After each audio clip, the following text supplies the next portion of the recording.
ఈ వేదికను అలంకరించారు మహా తపస్సులు. వారి యొక్క ఆశీస్సులు, దేవదేవుడైనటువంటి శివుని యొక్క ఆశీస్సులు మీకు ప్రసాదిస్తూ ఒకసారి గట్టిగా అందరం మరి పరమశివుని స్మరిద్దామా? హరహర మహాదేవ, హరహర మహాదేవ, హరహర మహాదేవ.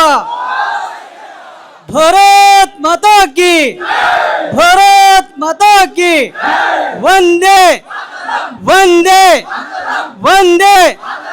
జై శ్రీరామ్, జై శ్రీరామ్. చాలా చాలా సంతోషం. శోభయాత్రను చూస్తుంటే మనస్సంతా ఎంతో ఆనందంగా ఉంది. మరొక తపస్సు చేసొద్దామన్నంత ఆనందంగా ఉంది. ఇలాగే స్వాములని చైతన్యపరుస్తున్నటువంటి సివిల్ స్వాములు, మాతలు, పెద్దలు, గ్రామ పెద్దలు అందరూ కూడా ఇలాగే సంఘటితంగా ఉండి ఒక తల్లి పిల్లల్లా మీరందరూ కలిసిమెలిసి ఉండాలనే మా యొక్క ఆకాంక్ష. మాలాంటి స్వామీజీలు చేస్తున్నటువంటి తపస్సులు కూడా అందుకోసమే, మీరందరూ కలిసిమెలిసి ఉండాలని. ఇంత గొప్ప శోభయాత్ర నిర్వహించారంటే నిజం చెప్తున్నా, ఈరోజు ఈ వీధులన్నీ కూడా పరమపావనం అయిపోయాయి. శాస్త్రాలు ఏం చెప్తారంటే, ఒక సాధువును ఊరేగిస్తే 100 రథోత్సవాలు చేసిన పుణ్యం అని చెప్తారు పెద్దలు. ఈరోజు 2 స్వామీజీలను ఊరేగించారంటే 200 రథోత్సవాలు చేసిన డబల్ ధమాకా. చాలా చాలా చాలా చాలా అదృష్టం. మానవుని యొక్క మాటలతో వర్ణించలేనటువంటి గొప్ప మహా తపస్సు ఈరోజు ఇక్కడ జరిగింది మీ జీవితాలలో. మీరందరూ భాగ్యశీలులు, అదృష్టవంతులు. ఇలాగే సంఘటితంగా ఉండండి, దేశాన్ని కాపాడండి, ధర్మాన్ని కాపాడండి. అందరం సంఘటితంగా ఉండాలి, కలిసిమెలిసి ఉండాలి. అదే మీ యొక్క దీక్షకు ఉండేటటువంటి సత్ఫలితం, మేమిచ్చేటటువంటి ఆశీర్వాదం. మరి మిగతా కార్యక్రమాలు కూడా మీకు ఉన్నాయి. అందరికి ఆశీర్వాదం ప్రసాదిస్తూ, అంతేనా? మాట్లాడడానికి ఇప్పుడు సమయం లేదు. ఆశీర్వాదం ఒకటే, అందరికి ఆశీర్వాదం. సంతోషం.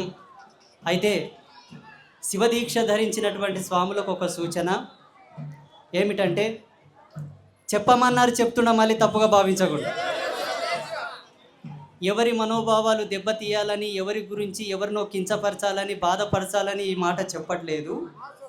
కేవలం మా అస్తిత్వం, మా ధర్మం, మా యొక్క విశ్వాసాలను ఎందుకో తప్పుదో పట్టిస్తున్నారని మా యొక్క ధర్మాన్ని మేము చెప్తున్న కోణంలో ఇది ఒక భాగంగా చూడాలి తప్ప ఎవరిని ఉద్దేశించి ఎవరిని కించపరచాలనే విషయం చెప్పట్లేదు. ముందస్తుగానే చెప్తున్నాను. పాతాళ గంగలో 2 ఏవో వెలిశాయి. పాతాళ గంగలో 2 గోరీలు కట్టారు. ఎవరు కట్టారో తెలియదు, ఎందుకు కట్టారో తెలియదు. ఎందుకోసం అవి కట్టారు, అక్కడ కట్టడానికి గల కారణం ఏంటో ఫస్ట్ చెప్పాలి. స్వామి, సర్వోన్నతమైనటువంటి భారత రాజ్యాంగం ప్రకారంగా మేము ప్రమాణాలు చూపిస్తాం. సకల వేదముల సారం చేత, సకల ఉపనిషత్తుల సారం చేత, లింగ పురాణం, కాశీఖండం లాంటి గ్రంథాల చేత ప్రమాణాలు మేము చూపిస్తాం. దయచేసి చెప్తున్నాం, బాగా వినండి. అక్కడ అవి ఉండడానికి వీల్లేదు, అక్కడ అవి ఉండకూడదు, ఉండడానికి వీల్లేదు, ఉండకూడదు. మర్యాదపూర్వకంగా మేము చెప్తున్నాం. చూడండి, మీకు కట్టుకోవాలనుకుంటే ప్రపంచం కొట్టుపోయలేదు, స్థలం లేకలేదు, ఎన్నో స్థలాలు ఉన్నాయి. మీరు ఎక్కడన్నా కట్టుకోవచ్చు. మీకు ఇంకా చాలా ప్రదేశం ఉంది కట్టుకోవాలంటే. మా అస్తిత్వాన్ని కాలరాయాలని చూసి, మా నమ్మకాల మీద మీరు ఏదైనా చేయాలని చూస్తే దానికి సమాధానం మేము చెప్పాల్సిన పద్ధతిలో మేము చెప్తాము. ఇది హెచ్చరిక కాదు, దయచేసి గమనించండి. ఇది హెచ్చరిక కాదు. ఎవరినో లాలించాలని, బుజ్జగించాలని, ఎవరి మన్ననల కోసం, ఎవరి ప్రేమల కోసం, ఎవరి ఆప్యాయతల కోసం మా కన్న తల్లిని మేము బలి తీసుకుంటున్నాం. రోజు ఎన్నో గోవులు, ఈ దేశంలో ఎన్నో గోవులు కోతకు గురి అవుతున్నాయి. మా తల్లిని మీకోసం బలి తీస్తున్నాం. ఇక్కడికి ఇంతవరకు సహించాం, ఇంకా కూడా సహించాలంటే మా నుండి కాకొచ్చింది. ఇన్ని తపస్సులు చేసినా మా నుంచి అవ్వకొచ్చింది. అందుకే పాతాళ గంగలో అవి ఎందుకోసం వచ్చాయి, దేనికోసం వచ్చాయి, అవి రావడానికి గల కారణం ఏమిటి, దయచేసి దీని అందరిని సవరించాలి. ఎవరు? శివదీక్ష ధరించినటువంటి స్వాములు.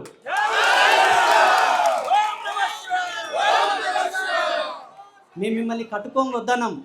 మీరు కట్టుకోవాలనుకుంటే అదే శ్రీశైల ప్రాంతంలో నల్లమల్ల అడవుల్లో ఎంతో స్థలం ఉంది, ఎక్కడన్నా కట్టుకోవచ్చు, నాకే అభ్యంతరం లేదు. మేము పవిత్ర స్నానాలు చేసే ప్రదేశంలో మా స్వాములు స్నానం చేసి మాలాంటి సన్యాసులు తర్పణాలు వదిలే ప్రదేశంలో కట్టడానికి గల కారణం ఏమిటి? ఇంకెన్నాళ్ళు ఈ కుట్రలు? ఎన్నాళ్ళు మమ్మల్ని మోసం చేయాలని చూస్తారు? మా ధర్మం కోసం మేము మాట్లాడితే మతోన్మాదులు అంటారు. మా గురించి మేము మాట్లాడుకునే స్వేచ్ఛ కూడా లేదా? ఇంతకుముందు లేదది, ఎందుకు వచ్చింది అక్కడికి? దీనికి సమాధానం చెప్పాలి. చెప్పలేకపోతే వచ్చే సంవత్సరం శివమాల ధరించేంత వరకు అవి రెండు అక్కడ ఉండకూడదు. పోయిన సంవత్సరం ఒకటే ఉండింది, ఇప్పుడు ఇంకోటి కట్టారు దాని పక్కల. చూడండి, ఒక శవాన్ని పూడ్చిపెట్టాలనుకుంటే మన ధర్మంలో ఎలా పూడుస్తాం? ఏదో పూడుస్తాం, మన్నేస్తాం, కొన్నాళ్ళ తర్వాత భూమఠం అయిపోతుంది అది. కానీ అక్కడ పూడ్చిన తర్వాత మళ్ళీ ఏదో కట్టేశారు. మన యోగులు లేరా? మన గురువులు లేరా? మన సిద్ధులు లేరా? మన తాపసులు లేరా? ఎందరో శివభక్తులు ఆ శ్రీశైల ప్రాంతం నందు శివైక్యం చెందారు. ఒక్కరినన్నా మేము అక్కడ సమాధి చేశామా? ఒక్కరిదన్నా మేము బృందావనం కట్టామా? మరి మీరెందుకు కట్టారు? ఏం సంబంధం మీకు అక్కడ కట్టడానికి? కృష్ణా నది ఎవరి పేరు? మా పేరు. పాతాళ గంగ ఎవరి పేరు? మా పేరు. మీకేం సంబంధం కట్టడానికి? మీ ప్రదేశాల్లో మీరు కట్టుకోండి, మాకే ఇబ్బంది లేదు. చూడండి, మేము ఎప్పటికైనాను రాజ్యాంగాన్ని గౌరవిస్తాం. రాజ్యాంగం ఎంతో, ధర్మం అంతే. ఈ దేశ శాంతి భద్రతలకు మేము తల వంచుతాం. ఈ దేశ సర్వోన్నతమైన న్యాయస్థానానికి మేము తల వంచుతాం. కాబట్టే 500 సంవత్సరాలు పట్టింది రాముని గుడి కట్టుకోవడానికి. ఇప్పటికీ విశ్వనాథుని సన్నిధిలో ఒక మసీదు ఉన్నది, మథురాలో ఒక మసీదు ఉన్నది. తీసేయాలంటే ఒక్క నిమిషం కాదు, కేవలం ఈ భరతమాత బిడ్డలం మేము. ఈ దేశం మా తల్లి. ఈ దేశంలో అల్లర్లు చెలరేగితే ఎంతమంది తల్లులు, ఎంతమంది బిడ్డలు ఏడవాల్సి వస్తుందో అని మేమందరం నిశ్శబ్దం ఉన్నందుకు ఇప్పుడు శ్రీశైలంలో, అందున పాతాళ గంగలో ఏమిటి ఈ మోసం? ఏమిటి ఈ అన్యాయం? చూడండి, ఎవరినో హెచ్చరించడానికి ఈ విషయం నేను చెప్పట్లేదు. నా బిడ్డలు, నా హిందూ సోదరులు, అందున నా స్వాములు, శివదీక్ష ధరించినటువంటి ఈ వీరభద్రులు, ఈ కాలభైరవులు, సాక్షాత్తు భైరవ స్వరూపమైనటువంటి మీరే సమాధానం. మీరే రేపు ఇరుముడి ఇడవడానికి వెళ్ళిన ప్రతి స్వామి దాన్ని తొలగించడానికి నినాదం చేస్తూ వెళ్ళాలి, అవసరమైతే తీసివేసే రావాలి. మనం వాళ్ళ విశ్వాసాల జోలికి వెళ్ళట్లేదు. మన స్థలంలో కట్టడానికి కారణం ఏమిటి? అక్కడ ఉండేటటువంటి రెవెన్యూ డిపార్ట్మెంట్ వాళ్ళని, ఫారెస్ట్ ఆఫీసర్ని అడిగాం మేము, మాకు తెలియదని చెప్పారు. ఎవరు నడవకుండా ఎందుకు కట్టారు? మేము కడితే మీరు ఒప్పుకుంటారా? మీ ప్రదేశంలో మేము కడితే మీరు ఒప్పుకుంటారా? మీకొక న్యాయం, మాకొక న్యాయం ఇచ్చిందా ఈ భారత రాజ్యాంగం? చూడండి, ఎన్నో సంవత్సరాల నుంచి మా వాళ్ళు సహించారు. నా హిందూ సోదరుడు ఎవరి జోలికి పోలేదు, ఏ దేశం మీద దండయాత్ర చేయలేదు, ఏ మసీదు కూల్చలేదు, ఏ చర్చ్ కూల్చలేదు. మా గుడులను, మా గోపురాలను కూల్చి మీరు ఆటవికమైనటువంటి విన్యాసాలు చేశారు. కాబట్టే మీ ఆటలు ఇక సాగవు.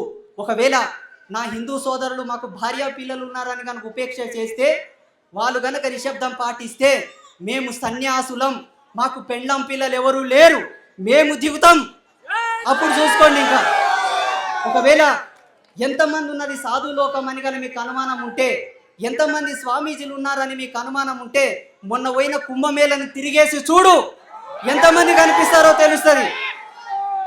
మరి మాట్లాడితే ఇట్లనే వస్తాయి. సమయం చాలా అయిపోయింది, నేను చాలా దూరం వెళ్ళాలి. ఫైనల్ ఒకటే మాట స్వామి, పాతాళ గంగలో ఆ 2 గోరీలు ఉండడానికి అవకాశం లేదు. ఈ విషయంగా మీకు చెప్పేటటువంటి అంశం మీకు ఇదొకటే. నేను కేవలం ఆశీర్వాదం చేసి పోతానని చెప్పాను. ఇగో స్వాములే బలవంతం చేశారు, మాట్లాడని. మేము మాట్లాడితే గిట్లనే ఉంటుంది. ఇంకొక విషయం ఏంటంటే, అందరూ ఒకటే మాట అంటారు, స్వామి మత సామరస్యం. ఇట్లా పుల్లలు పెట్టి గెలుకుతుంటే ఎవడు పాటిస్తాడా? ఇట్లా పుల్లలు పెట్టి గెలుకుతుంటే ఎవడన్నా మత సామరస్యం పాటిస్తాడా? ఎవడు కట్టమన్నాడా? ఇప్పుడు కడితే కూడా మేము చేతగాని దద్దమ్మల్లాక చౌటల్లాక చూసుకుంటూ కూర్చుంటే రేపటి మా పిల్లలు అంటారు, ఈ స్వామి కొడుకు అంటాడు, మా నాయన శివమాల వేసిండంట, పనికిరానోడు దీన్ని పెట్టుకొని ఇక్కడ కూర్చున్నాడని తిట్టాడా? నేనన్నా ఎందుకో తెలుసా? రామాలయం కట్టుకోవడానికి ఇన్ని సంవత్సరాలు ఎందుకు ఆగాల్సి వచ్చింది? ఎందరో మఠాధిపతులు, పీఠాధిపతులు, అఘోరాలు, ఎందరో మహనీయులు వచ్చారు. ఎందుకు ఇన్నేళ్ళు కట్టలేరని నేనే తిట్టినా. అలా రేపటి తరం మమ్మల్ని తిట్టకూడదని సోషల్ మీడియాలో ఈ వీడియోలను ఉంటాయి. ఒక స్వామి చెప్పిండు, మా ఓళ్ళంతా జై కొట్టిండ్రు అన్న ఒక సాక్ష్యం అన్న ఉంటుందనే ఒక సాక్ష్యం చేత మనస్సాక్షిని చంపుకోలేపక మాట్లాడుతున్నాం. చూడండి, ఎప్పుడు ఏ అన్యాయం జరిగినా, ఏ అల్లరి జరిగినా, ఏ విద్వేషం జరిగినా, భారతదేశంలో శాంతి భద్రతలు ఎప్పుడు దెబ్బతిన్నా దానికి కారణం వాళ్ళే తప్ప మేమెన్నటికీ కాదు కాదు కాదు. ఎందుకంటే భరతమాత యొక్క అలంకారం ఒకసారి చూడాలి. మా దేవత, ఆ కాస్ట్యూమ్స్, ఆ డ్రెస్ కోడ్, ఆ కిరీటం, ఆ పూలమాల అలంకరణ మా తల్లిని అవమానపరచడానికి మేమెందుకు చేస్తాం? మాకు ఆ నీతి తెలుసు, ఆ ధర్మం తెలుసు. ఈ దేశ సరిహద్దుల్లో కాపలా ఉండేటటువంటి జవాన్లు మా సోదరులు, ఇక్కడ రక్షణగా ఉండేటటువంటి పోలీసు అన్నదమ్ముళ్ళు, ఈ పోలీసు బందోబస్తు అంటే మాకు ప్రాణం. మేమేమన్నా మత విద్వేషాలు రెచ్చగొడితే వాళ్ళకి ఇబ్బంది. పెళ్ళం పిల్లల్ని ఇళ్ళలో పెట్టి మన కోసం వాళ్ళు కాపలా గాయాలే. ఇవన్నీ మాకు తెలుసు. ఎండిపోయిన గడ్డికి కూడా అన్యాయం చేయని జన్మ మాది. ఎండిపోయిన గడ్డికి సమస్త జీవరాశులను బ్రతికించమని మాతో కలిసి సహవాసం చేసుకొని బ్రతికేటటువంటి జాతి హిందూ జాతి. మేమెవరిని ధిక్కరించం, ఎవరిని కించపరచం, ఎవరి జోలికి రాము. మీరు ఆట ఆడి పాట వాడి మీరు నడిచి మాకు నడక నేర్పుతున్నారు కాబట్టి మేము కూడా నడుస్తాం. అందరికీ శుభాశీస్సులు. ఏమనుకోకండి, నేను ఇట్లే మాట్లాడతా.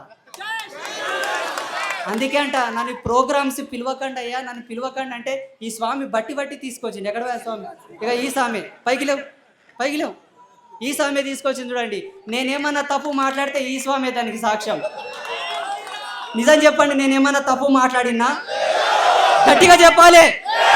తప్పు మాట్లాడినా?